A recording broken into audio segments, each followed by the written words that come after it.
अनुपमा 25 जनवरी 2022। Nandini summer से यह सुनिश्चित करने के लिए कहती है कि वनराज चाचा काव्या मासी पर चिल्लाएं नहीं। समर उसे अपनी मासी को लड़ने से रोकने के लिए कहता है। वह कहती है कि जब उसकी मासी सही है तो वह कैसे कर सकती है, हालांकि उसका तरीका गलत है।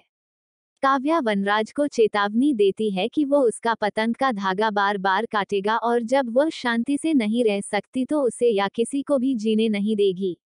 वनराज गुस्से में पतंग की मेज पर लात मारता है और चला जाता है।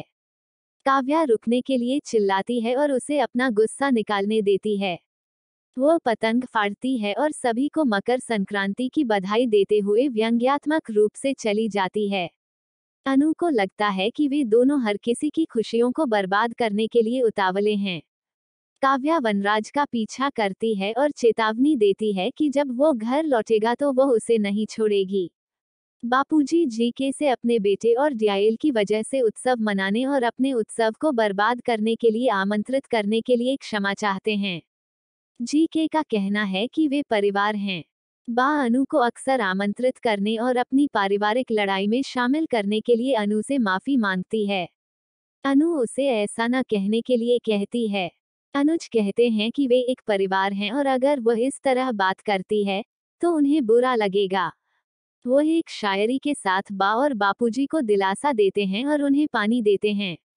अनु समर को सभी को घर ले जाने के लिए कहती है। काव्या चिल्लाते हुए घर लौटती है कि किसी को उसकी परवाह नहीं है और त्योहार मना रहे हैं। वे चिंतित होंगे कि अगर अनु की कील भी टूट गई और वह ट्रक के नीचे आकर मर भी गई तो भी परेशान नहीं होगी। वह सिर्फ 2 दिनों के लिए बाहर गई और वनराज ने नंदिनी को बेरहमी से अपमानित किया। अब उन्हें उसका सम्मान करना होगा क्योंकि वह वापस आ गई है।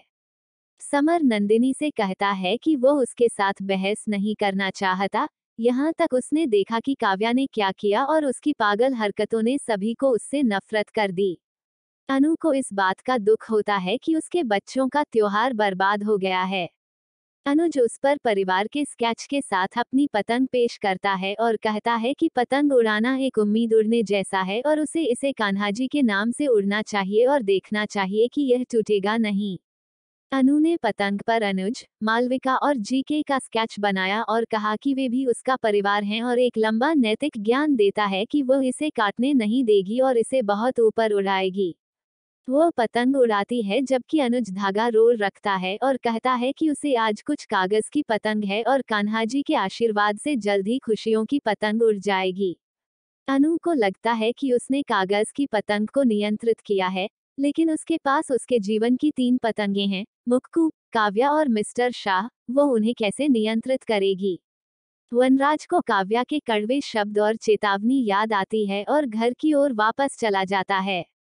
अनु अनुज के साथ घर लौटता है और उसे बताता है कि उसने बापूजी को काव्या को संभालने के लिए कहा था।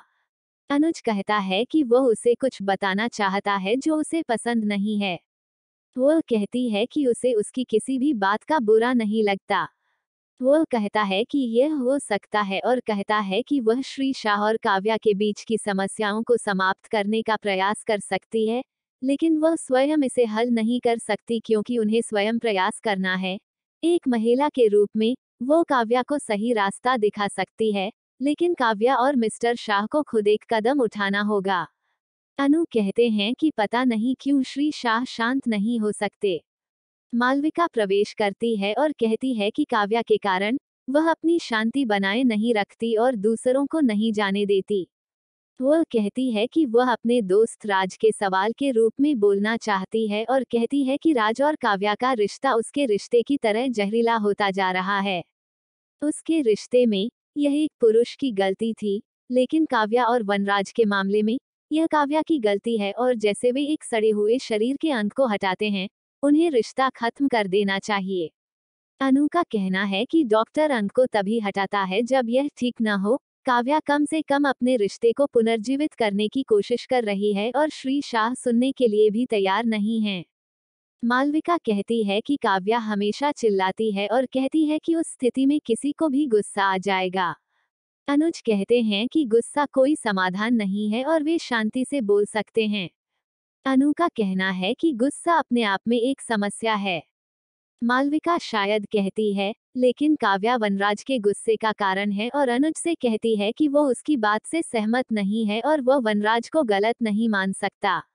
अनुज का कहना है कि वनराज केवल उसके बारे में सोचता है।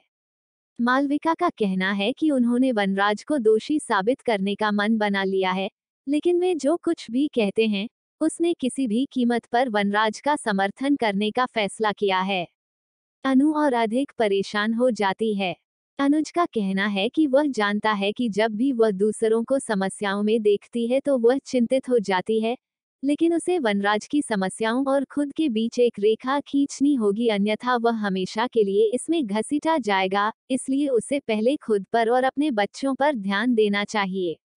नंदिनी काव्या को सुझाव देती है, कम से कम अपने स्वाभिमान को बनाए रखने के लिए और एक ऐसे रिश्ते को बचाने की कोशिश करना जिसने उसे केवल अपमान दिया, उसके और वनराज के रिश्ते के बीच कुछ भी नहीं बचा है।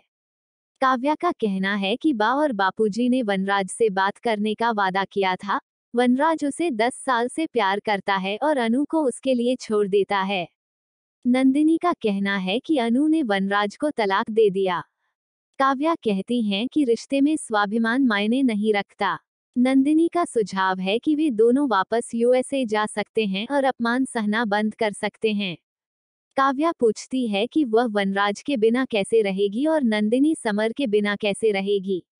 नंदिनी कहती है कि जब वह पापा और रोहन के बिना रह सकती है, तो वह समर के बिना रह सकती है। अनु प्रवेश करती है और उनकी बातचीत सुनती है। अनुपमा 25 जन